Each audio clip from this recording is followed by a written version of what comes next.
Flight lieutenant Tauqir ইসলাম সাগরের আজ প্রথম একক মিশন ছিল বলে জানিয়েছেন বিমান বাহিনীর এক কর্মকর্তা।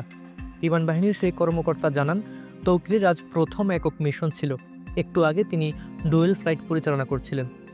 এয়ারক্রাফট টেক অফ করার একটুখানি যাওয়ার পর এয়ারক্রাফট কোনো রিয়েক্ট করছিল না। তারপর এয়ারক্রাফট স্টল করে। তখন তার কন্ট্রোলে ছিল না। মোবাইল টাওয়ার থেকে তাকে ইজেক্ট করতে বলা হচ্ছিল, কিন্তু এত লোয়ার ফ্লাইং হচ্ছিল যে ওই সময় ইজেক্ট করা আসলে পসিবল ছিল না।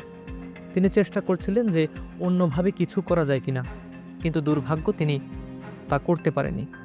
জানা গেছে, ফ্লাইটটি দিয়াবাড়ির ফাঁকা স্থানে ফেলতে চেয়েছিলেন তৌকির ইসলাম।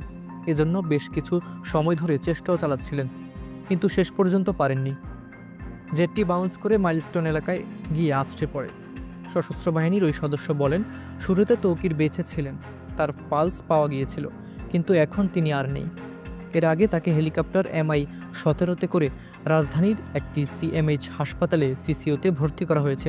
ওই সদস্য আরও জানান, বিধ্বস্ত হওয়ার সময় ফ্লাইটেই ছিলেন তৌকির। এটি ছিল তার প্রথম সোলো ফ্লাইট। হাবিবুর রহমান নিশান, খবর সংযোগ।